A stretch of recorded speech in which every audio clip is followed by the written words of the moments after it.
Welcome, everyone, to today's episode where we're going to be talking about water and minerals and basically how to nourish your body. So, here's the deal. The way I want to start out this podcast today is I want to share a little bit about my story as far as how I came about understanding water and minerals and why are they so important when it comes to nourishing your body. So, here's how it started. Back in 2012, I was dealing with a lot of these gut related issues, autoimmune, leaky gut. Basically, I was tired all the time, had brain fog, I was having a hard time falling asleep, and there was a ton of things that I can't even like there's a laundry list of things. And the ones that I want to focus on today that I'm going to be talking about have to do a little bit more with nutrient depletions and how some of these nutrient depletions manifested in the way of dizziness, faintness, the inability for the body to relax, from muscle crampings to headaches, migraines, and all of these other things. So I'm pretty excited to share with you how I came about all of this. And so for anyone that may be brand new to listening to me, I'm not a doctor, so I'm not here to treat, cure, prevent any disease. I'm a beer brewer, and you're going to see how my information comes strictly from the brewing process and how fascinating it is to actually learn and understand, about, these things. And so basically my epiphany came when I started to realize and understand that 80% of your immune system is your gut flora. Your gut flora being your probiotics, yeast, bacteria, those kinds of things. And as a beer brewer, the reason why this was such a big epiphany is because I realized that the same probiotics that we need in our guts, okay, to keep us healthy, to digest food, probiotics basically what they do is they make vitamins for you, they make hormones for you, they make key nutrients for you. I realized that the same foods and beverages, okay, that we make, ranging from beer, wine, kombucha, sauerkraut, kimchi, yogurt, all of these fermented foods and beverages are made with the same exact probiotics that we need in our guts. And so as a beer brewer, I started looking at what I was doing in the brewing process, and I started looking at my gut because I realized, okay, I need these probiotics in my gut. So I need to learn how to grow these probiotics in my gut, because if my body isn't making hormones, then it means that either I don't have the right probiotics in my gut, or I may have some sort of bad bacteria, parasite, virus, or something inside of me that may be stealing some of these nutrients and preventing my body from making hormones, right? And one of those happened to be yeast overgrowth, which is really where my aha moment came, because I'm like, wait a second, if I have yeast overgrowth, right, that's a bad kind of yeast. I know good yeast, which is brewer's yeast. Brewer's yeast is a probiotic. It's a good type of yeast. It makes B vitamins for you. It's good. Yeast candida, on the other hand, or yeast albicans, and there's a ton of other strains that are bad yeast. Wild yeast is what we call them. Those are bad, right? And so this is what I started to see and understand. So the topic today is going to be on water and minerals. And this is basically what I started to focus on. So anyone that's brand new to the program, either listening to the podcast or following me inside of our Facebook group, Optimize Your Microbiome, basically this is the starting point, okay? And it's so overlooked, but hopefully after today, you're gonna get enough information to have your aha moment and get started with minerals, especially magnesium, which is what we're going to be talking about. So before I get into magnesium, let's talk about water. And this is why this is important, okay? One of the first things that I did, applying what I learned from brewing beer to health, was looking at the quality of water that I was drinking. And my thinking process was basically that as a brewer, I will look up the city water quality report to see if there's any contaminants like chlorine, chloramines, fluoride, and things like that, because I knew that those contaminants will affect brewers' yeast, and I couldn't brew beer with that. So I then saw that information and said, wait a second, if that affects brewer's yeast, which is a probiotic, if I can't brew beer with that, why would I be drinking that water if I have gut issues? If I'm trying to grow probiotics, right? The same water with the same contaminants, I figured that it was going to affect my probiotics the same way. So one of the first things that I always tell people is you got to look at the quality of water that you're drinking, because just like it can affect the fermentation outside of you, growing probiotics outside of you through the fermentation process, it can affect growing probiotics and maintaining your microbiome healthy. Okay, so that's the first thing, right? Every morning I wake up and I drink 1 quart of clean water, and we'll talk a little bit more about that later. But the second thing, okay, the second thing is minerals. Now, again, the same thinking process is what I used, because to brew beer, essentially what I had to do was I would take grains, and those grains, they were malted grains, and essentially all I had to do was add water and, at a certain temperature so that the enzymes will become active and the starch will be converted into sugar, because brewing beer is nothing more than feeding sugar to yeast, and then yeast will take sugar and convert it into alcohol, into beer. So looking at that process, I'm like, wait a second, if I add water to these grains, but the water doesn't have minerals, then there's no starch to sugar conversion. There's no digestion. This is when things started to make sense to me. This is when I started to look at our food supply and started to realize, wait a second, our food supply is kind of messed up. Our food supply is lacking minerals. It's devoid of minerals. And the number one mineral that is missing in most people's diets is magnesium. Okay, and that's what I want to focus on today, because magnesium is such an important mineral. There's over 325 or so enzyme reactions that are triggered by magnesium. Part of those is digestion. Part of that is nutrient absorption. So here's what I'm saying with that. There's a lot of people that have nutrient deficiencies, whether it's low selenium, low iron, low vitamins B12, low vitamin D, low vitamin A. There's a ton of nutrient deficiencies that your body will have when you have gut issues, because your body's not digesting food properly. Your body is not making some of these key nutrients properly. And one of the main reasons for that is because of lack of magnesium. So when I understood this, I started to understand why I was having a hard time digesting food. Okay, back in 2012, when I was going through a lot of my issues, this is what was happening to me, was that I would eat, and I started to have a hard time digesting, food, especially protein. And, just follow this thinking process, because protein, when you digest protein, it becomes amino acids. Okay, so you can think of protein like a chain of amino acids, and every link is essentially an amino acid, right? So digesting protein is nothing more than chopping down that chain into smaller links until you get to a single link, which is the amino acid itself. And that amino acid is what the body uses to do a variety of things, from producing hormones, making new hair and things like that. So I started to understand why, without being able to digest protein, why my body wasn't making hormones like serotonin and dopamine, which are the feel-good, happy hormones. Basically, without those hormones, you can feel depression, anxiety.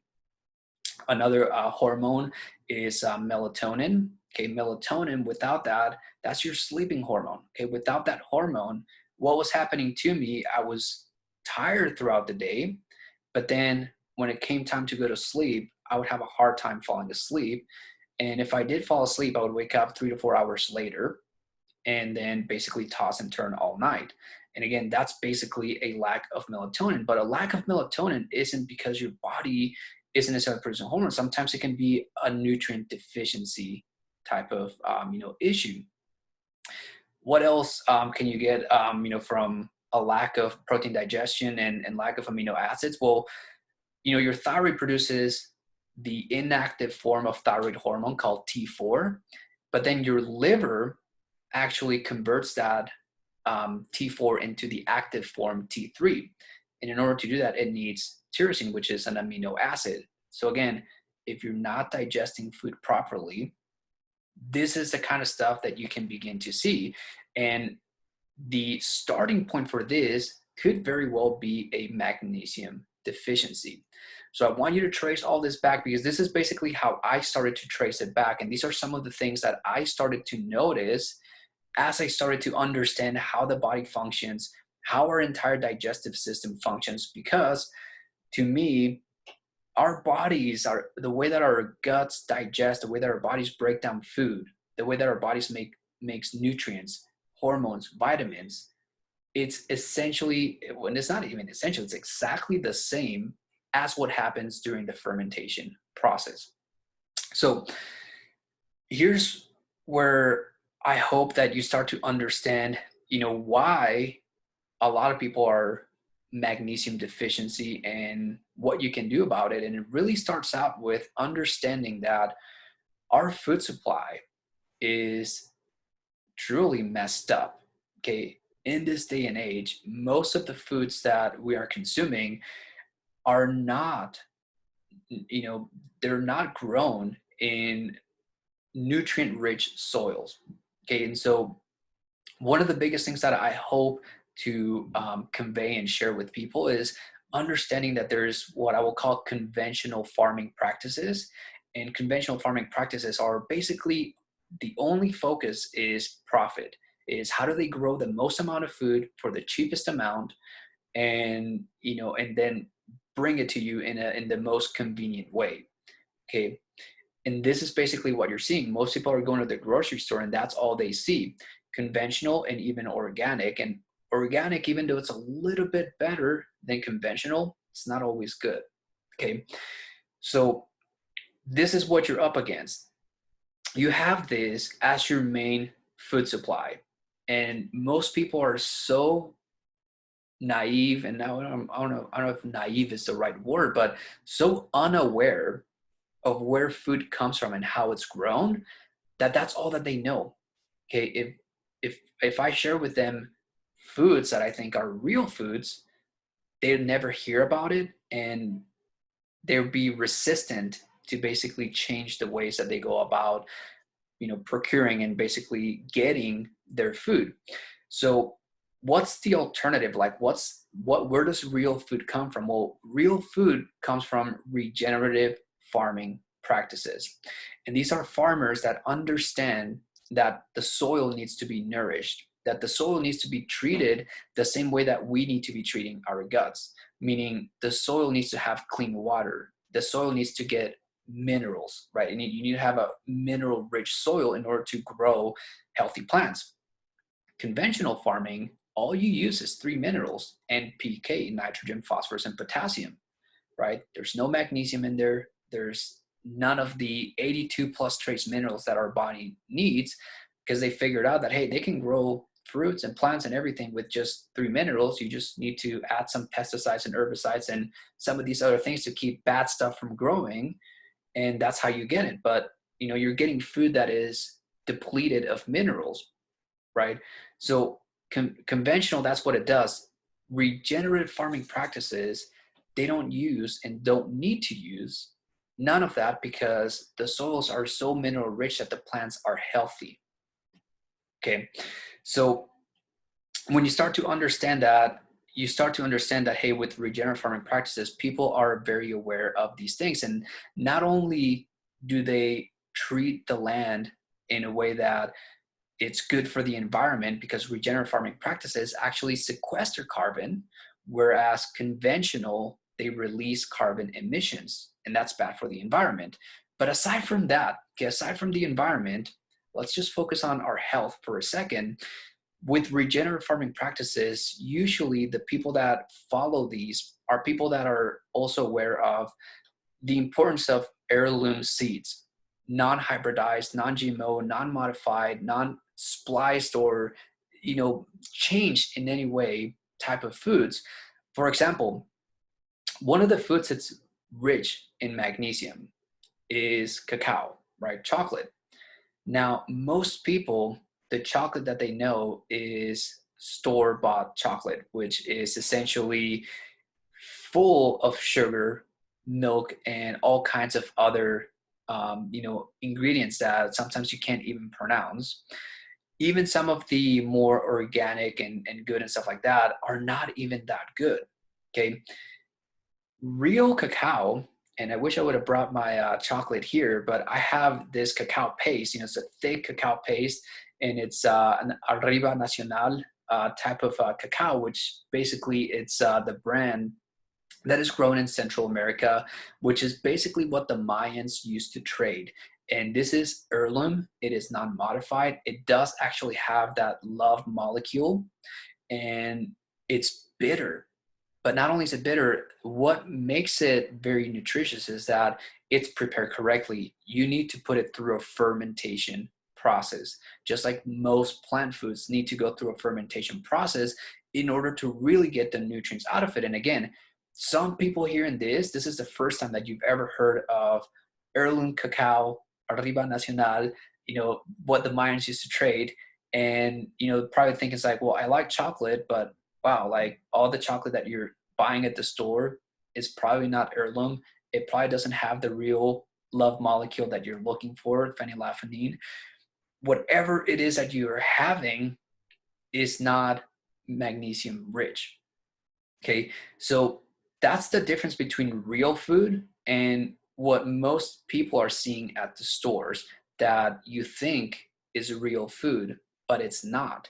And this is what has happened, is that people have become disconnected from the land, that they don't understand that their foods are mineral depleted, and magnesium happens to be the main mineral that we need. So here's how I want you to think of magnesium. Okay, magnesium, the biggest role that it plays in the body is, I think of it as the relaxing mineral. Okay, without magnesium, your body has such a hard time relaxing. And so I want to share a little bit of the things that I was experiencing prior to incorporating magnesium into my diet, and then some of the things that I've seen and noticed after. And one of the things that I remember is that at the time, 2012, when I was going through a lot of this, I was going through a lot of stress. And part of it, I thought it was because, well, as an entrepreneur and running, a business and things like that, it's a very stressful thing to do. And so I thought that a lot of my stress, came from there. And so things that I would experience were like, my heart racing, heart palpitations, and just this inability to relax. And so one of the things that I've noticed ever since I started using magnesium is that my body is now able to relax, a lot better. And again, this is because I think of magnesium as the main ingredient, okay, the main nutrient that the body uses to relax. Somewhere else where I saw it was in my muscles cramping. I used to, go to the gym and my muscles will stay tense. It would be hard for me to recover. I will have a lot of lactic acid buildup, so I'll be sore, from working out. And so I wasn't really able to work out as much as I wanted to. And not only that, but when your muscles can't relax, especially if you're magnesium deficient, one of the things that I was seeing was whenever I was doing different kinds of exercises, especially more on the aerobic side, like running, I'd be on the treadmill, and seriously, I'd be on the treadmill and like I would get a Charlie horse on a treadmill. And so here I was like, I would get a Charlie horse. I have to like grab onto the handles and kind of like skip around and try not to like fall. And meanwhile, like I'm in pain because of this horrible Charlie horse. And I always thought that these Charlie horses came from, a deficiency in potassium. But in reality, a lot of it actually was a magnesium deficiency. And so these are some of the things that I've noticed over the years as I've increased the level of magnesium levels in my body, is that I don't get Charlie horses anymore. Okay. And again, this is basically different ways that I've seen how magnesium helps different areas of your body relax. And I'm sharing this with you because some of you may be experiencing some of these and you've never heard of magnesium being the answer to, some of these issues. And again, some of the ones that I'm going to talk about, I want to remind you that I'm not a doctor, so this is not meant to treat, cure, prevent any disease. What I understand when it comes to the way that magnesium interacts with, different parts of the body and different things that you may experience, it all comes from brewing beer, because the cells of your body, they behave very much like yeast cells or bacteria cells. Okay, they're all cells, and this is the kind of stuff that I learned, while brewing beer. So one of the things that magnesium does, for example, is that it helps open up the cell membrane to allow, for insulin to basically allow glucose and sugar to enter the cell. But if you're magnesium deficiency, then that process is blocked, which means that your cells don't get the sugar that they need. Meanwhile, your blood sugar levels keep going up. And this is something that I see people, experience a lot. And again, if you have, high insulin, things like high cholesterol or high blood pressure, these are things that people don't ever look into magnesium as something that could potentially be what is at the root of this. And again, I'm not a doctor, but if you follow this, high blood pressure, when your blood vessels, okay, if they're in spasm mode, basically they're just needing to relax. What's going to help that relax is magnesium, because I think of magnesium as that relaxing type of nutrient that your body needs. Now, what really made this make a lot of sense to me is that magnesium helps you relax. Meanwhile, the opposite of that would be calcium. Okay, so this is where I started to understand how the entire microbiome and your entire body really functions. It's because if you have a magnesium deficiency and now all of a sudden you have high calcium levels, calcium basically does the opposite, where it can make your blood vessels contract, right? It can make your muscles contract, right? The opposite of relaxing. And what I started to understand, and the reason why I understood this, I should say, is because when I was going through a lot of this, I had low vitamin D levels. Vitamin D, what it allows your body to do is to uptake calcium. It's really what holds your bones together. Okay, when you become low in vitamin D, you lose that ability to hold on to calcium. So now your bones start to basically release calcium. That's how your calcium levels go up. And this is why I believe that at the time I was basically experiencing a little bit of like joint pain. And, you have people that, have like their bones hurt, maybe like you feel your extremities are, these are the kinds of things that start to make sense as you start to see how all of these different minerals play a role in your body. And you start to see these patterns, right? For example, for me, as soon as I started to increase my vitamin D levels, my calcium levels started to go down, right? And there's other things that I did to bring my calcium levels down. But these are things where I understand, for example, in brewing beer, one of the things that I would do was to play around with the pH of, what we'll call the mash, which is the grain and the waters all together, because pH affects the way that you digest, different grains. And in order to regulate pH, what we would use was basically calcium, salts, whether it was gypsum salt or calcium carbonate. Those are the top, like the main two, salt minerals, which, again, if you want to go, verify any of this information, you can go to any homebrew supply store, or even like Google, a homebrew supply store, and look for these salts: gypsum salt, calcium carbonate. I think I may still have a video on YouTube where I used to teach how to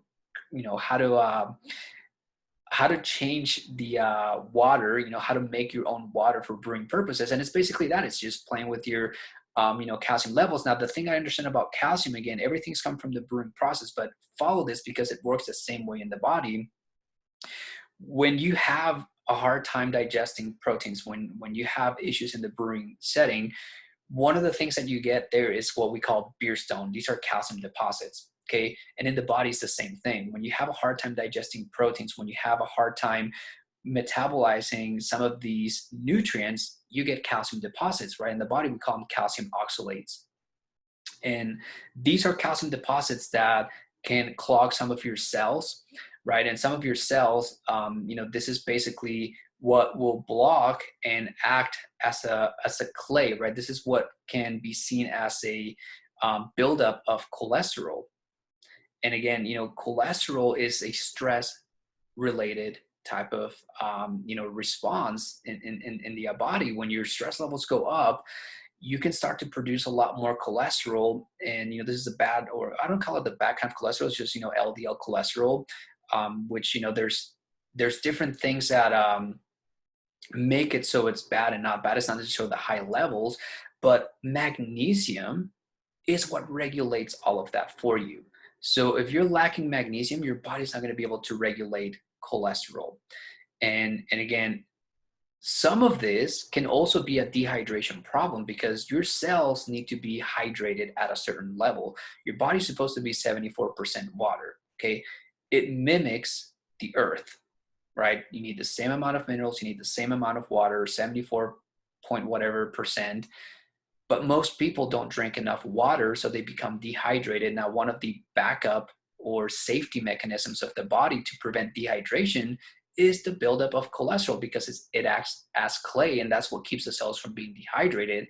So this is one of the reasons why it's not uncommon for me to see people that are dehydrated, have magnesium deficiency, and they are experiencing either things like high blood pressure, cholesterol levels, or insulin, or things like that. And not to mention all of the other digestive issues from, not being able to digest protein, which can lead to poor sleep, anxiety, and just not being able to relax in general. Okay. I think of magnesium as that nutrient that is going to help you relax in more ways than just physically, but also mentally. So I hope that this is making sense so far.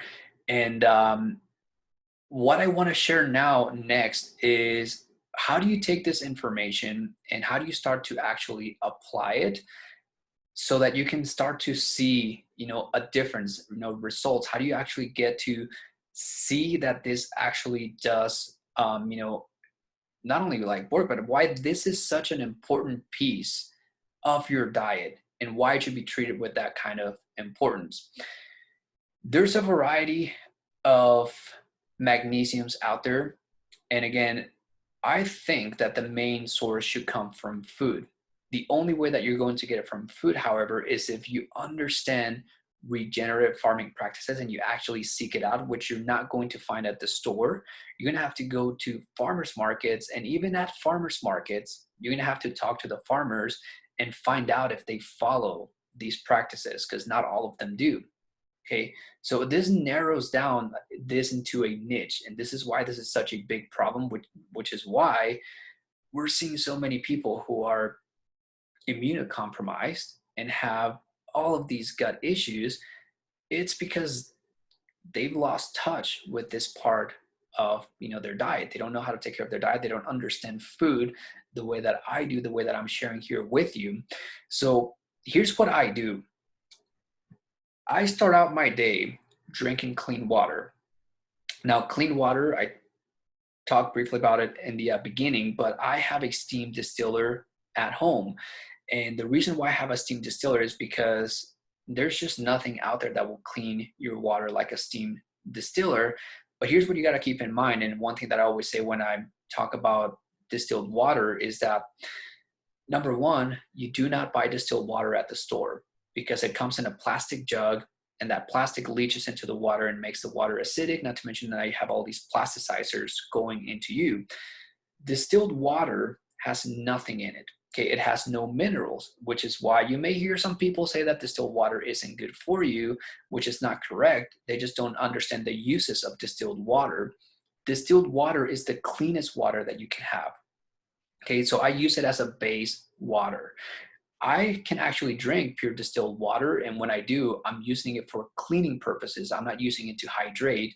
I'm using it to clean up my body, because water, when it has nothing, when it's just pure H2O, it's basically the most powerful and, the most cleansing, thing out there. Like, everything wants to dissolve into it, right? The moment you start adding minerals and all these other things, it loses that cleaning power. But then again, you do need minerals to hydrate. Okay, so it's good to add minerals to hydrate, and that's why I add magnesium. And so I'm glad that I'm doing this now, because this is the magnesium that I use currently, right? So this is the brand by Ogeo. It's ionic magnesium. And interestingly enough, I've been sharing this information, and it's so funny that I'm starting to see prices on some of these products go up, and also shortages on some of these. So, I'm still going to share, but there's a couple of things. Number one, change is the only constant. Okay. This company just sold to a different company.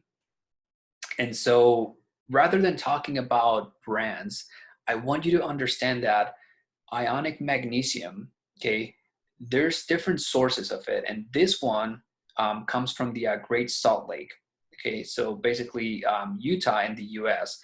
And there are other companies that will source from the same place, but they're not all the same. And so, I will keep up to date as far as, what are good sources and what are not good sources. But sometimes even within the source, you have to also look at the way that they process them, make sure that they're actually, keeping the product as clean as they can. But this is basically the one that I use.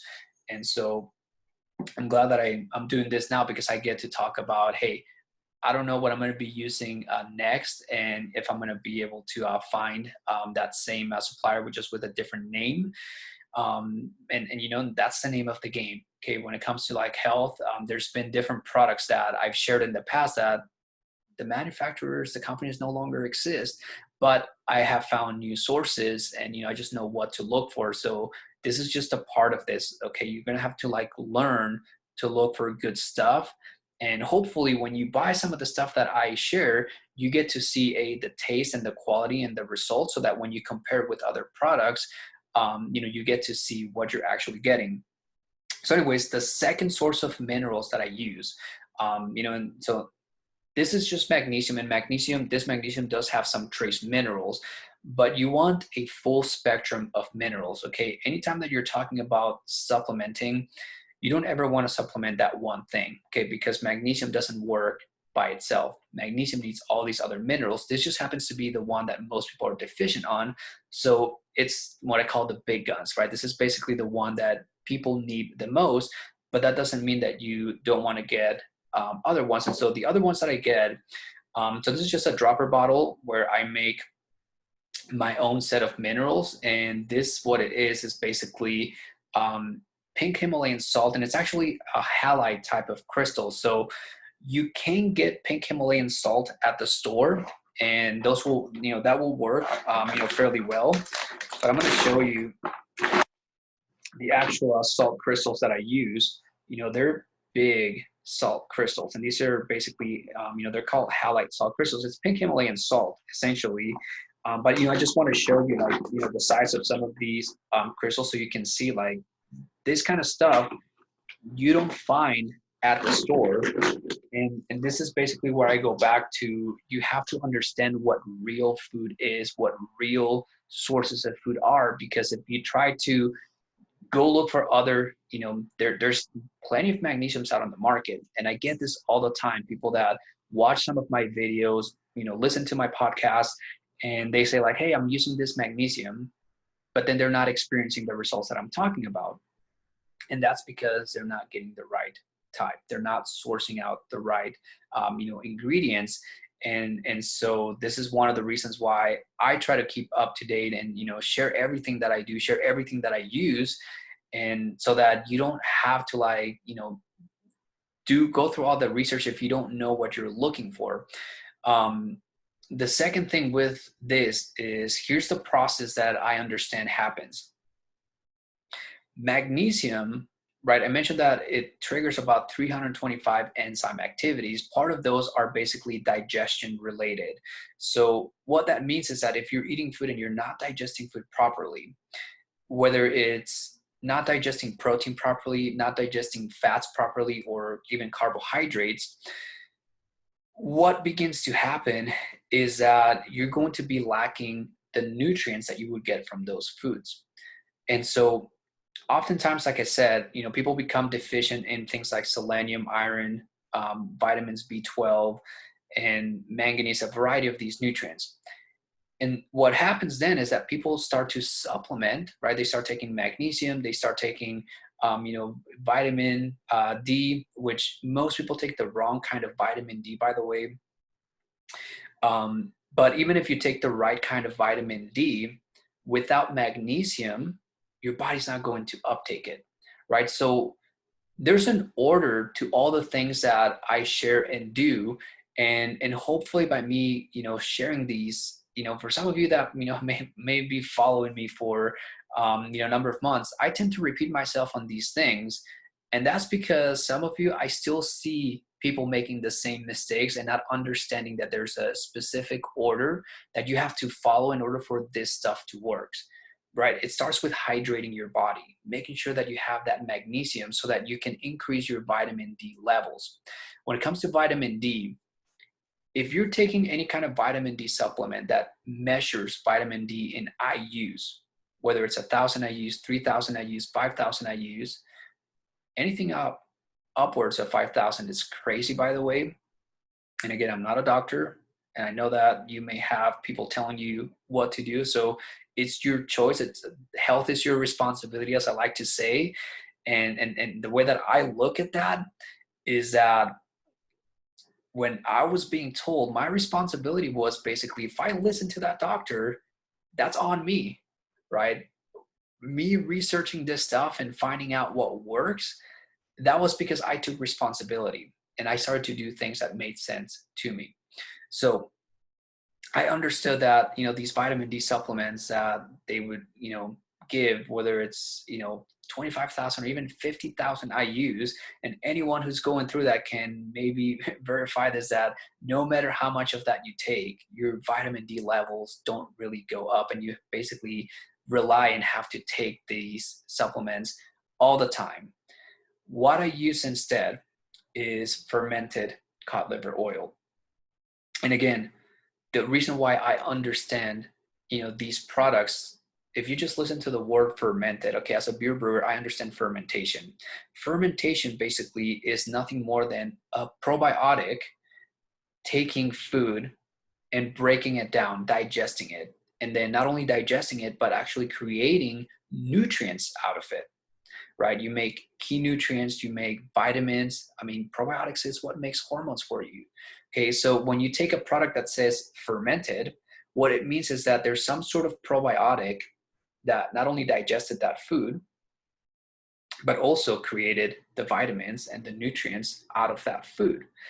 And so the reason why this made so much sense, as far as why your body cannot take any other food and make vitamin D, is because if you have gut related issues, if you have autoimmune conditions, that means that you lack these probiotics. So you're taking these foods that are supposed to be the precursors to vitamin D, whether it's D3, D2, whatever it is that they're giving you, you don't have those probiotics in your gut. So your body's not really doing anything with it.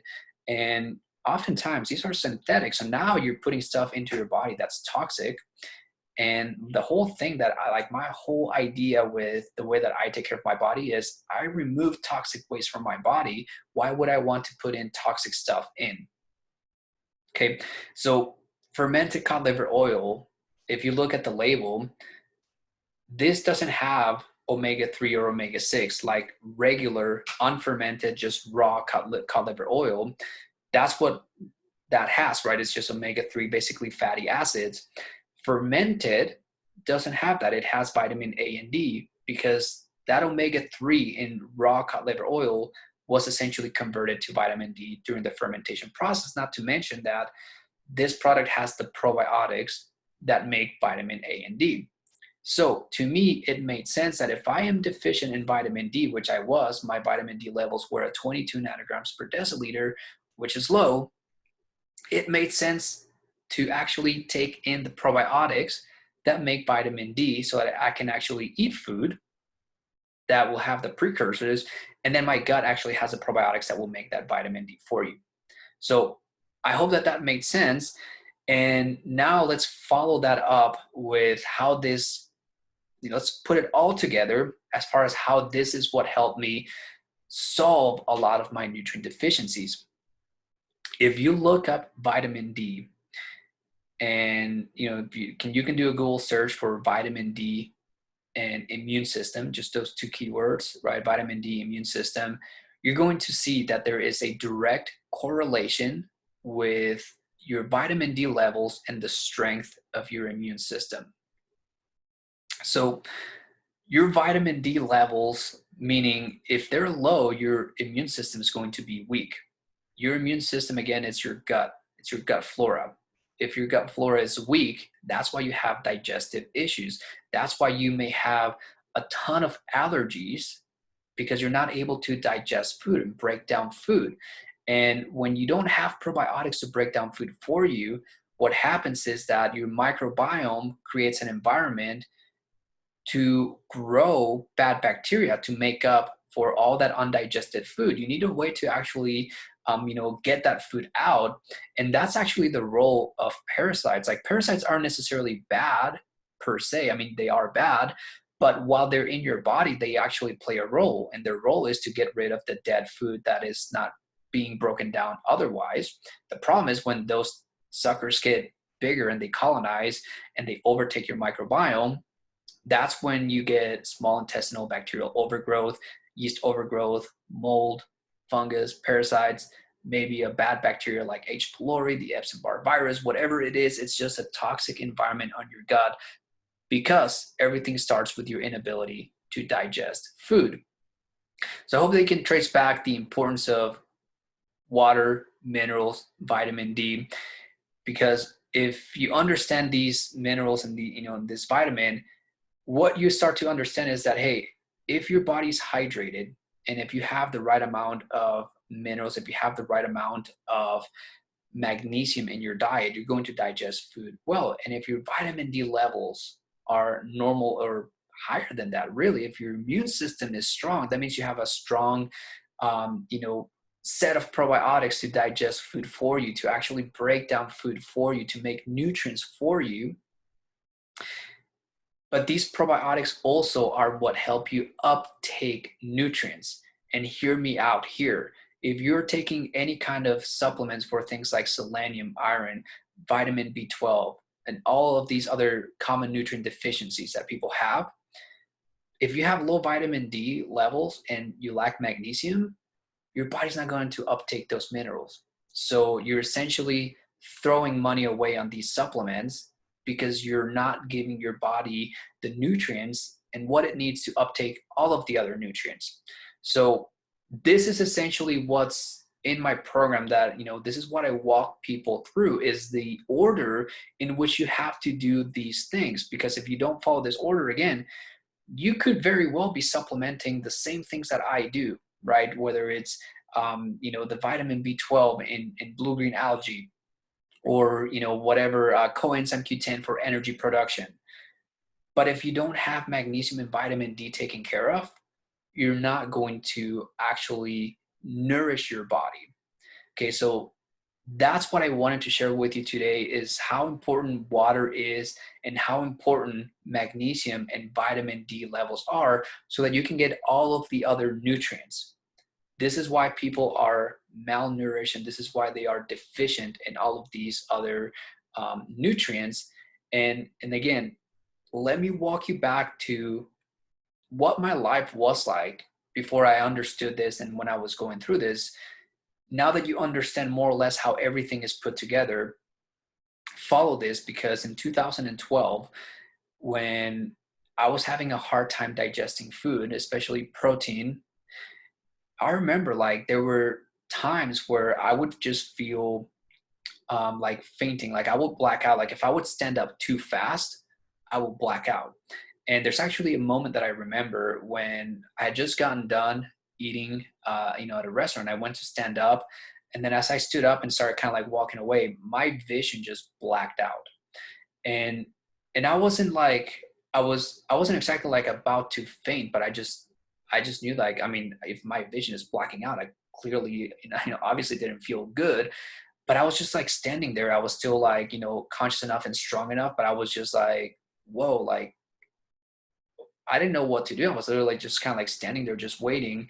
And it took it I mean, it felt like a few minutes. It was probably like less than that, but it felt like a long time before I started to basically recover my vision.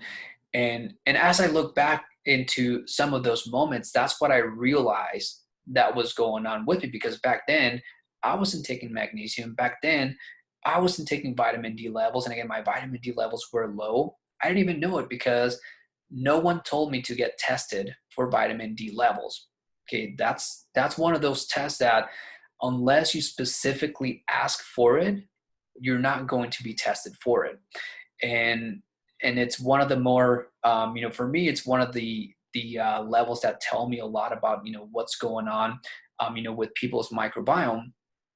It just helps me understand how strong your digestion is or how weak it is, just based on that. And it's not always necessarily that if you may have normal vitamin D levels, but you may still have some digestive issues. Okay, lack of water. Water is what your body uses to produce stomach acid. Okay, so if you're not producing enough stomach acid, this is basically another way that you can, your digestion can be affected. Water is used for your pancreas to produce that bicarbonate watery solution to neutralize stomach acid, right? Without it, talk about acid reflux, which is basically something else that I had going on. Um, and that a lot of this, it wasn't just magnesium, it was basically dehydration. I used to not drink a whole lot of water, and especially as a brewer, I was drinking a lot of beer. So trust me, I was quite dehydrated. So I'm looking back, and all of this stuff like makes total and complete sense to me as far as why I was experiencing some of these issues. And again, it wasn't just the faintness, the dizziness, but something interesting was that back then allergy season was actually a season for me where I would experience allergies, my nose would get stuffy, and I would get migraines during allergy season. Nowadays, allergy season comes around, and guess what? Because of the levels of magnesium, my blood vessels don't contract, right? They stay relaxed. And not to mention that, a lot of the gut related issues that would create a lot of these allergic reactions, are no longer there because I've improved my digestive process. One of the things that I like to, one of the ways that I like to describe allergies and inflammation for that matter is basically your body's inability to break down protein. That's essentially what an allergic reaction is. The way that it works is that your body is not designed to absorb protein. So when you eat protein, your body doesn't just absorb it and take in protein. What it does is that it breaks down protein into amino acids, and then it takes those amino acids and it builds its own protein. When it builds its own protein, what happens is that your body registers that protein, right? This becomes part of your DNA, your RNA is, that's like the signature that your body uses to scan the body. So when your body's scanning itself constantly, it's looking for foreign invaders. So any protein that wasn't made by the body says, hey, I didn't make you, let's attack. That's when it sends all the histamine, and that's when the allergic reaction happens. So your body tries to break down that protein. But again, if you don't have that ability, then that's when your histamine levels go up, which, if you've seen some of my pictures, like I used to break out in hives, and there's a time when my, like 2/3 of my body broke out in hives. And this is basically the kind of inflammation and allergic reactions that I was having from all of these issues going on. And again, inflammation, it's basically once the body realizes that, hey, I can't break down this protein, it basically builds mucus around it, mucin, and that's inflammation, right? It's just the way that your body protects itself from foreign proteins, foreign invaders, which come from two sources. One of them is from your inability to digest food. And, if you have gut issues, if you have a leaky gut, some of these undigested proteins can make it through your gut wall lining. So there's an undigested protein going into the body. The other one is bad bacteria, parasites, and other things like that. The way that these bacteria eat, I mean, if you look at all bacteria and all yeast, the way that they eat is they release digestive enzymes. That's where they come from. Okay. And again, this is what I learned from the brewing process, because in brewing, that's what you learn is you use alpha amylase to digest starch into sugar. Alpha amylase is an enzyme. You have protease, and there's for food purposes, there's bromelain and papain. That's the protein digestive enzymes in papaya and pineapple. So if you have a hard time digesting protein, this is what I started doing. I was like, wait a second, if I'm not digesting protein, I need some digestive enzymes, right? Okay, so what are good protein digestive enzymes? I started looking for supplements. Don't buy supplements. They're crazy, they're stupid expensive. They're like $60+ and all they are is papaya and pineapple enzymes. So you can just go buy pineapple and papaya. Better yet, make the pineapple probiotics that I have on my blog at beerdietproject.com, and you can get those enzymes to help your body break down some of these proteins. And you're going to see that, if you have inflammation, if you have a hard time digesting protein, this is the kind of stuff that's going to help you out, right? It's what started to help me out. And so with that being said, like that's essentially how I think you should be looking at nutrient deficiencies. Is not just eating, the right foods, but understanding what is real food versus, modern day conventional, what a lot of people think of as normal. Trust me, it's not normal.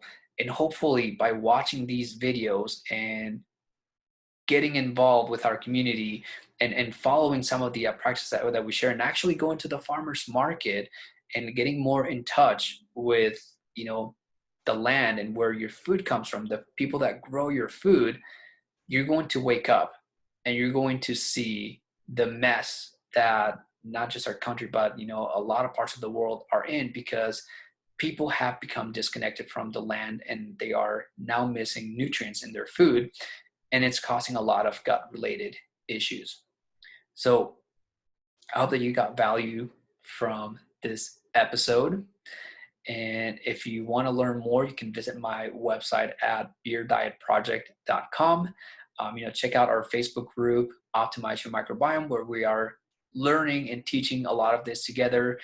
Again, I'm not a doctor, I'm a beer brewer, and I think of myself as a student. I'm not here as a guru, I'm not here as an authority, I'm here as a learner. I've been researching this and I've been sharing a lot of my, basically everything that I do, I've been sharing it for, a number of years, since 2012.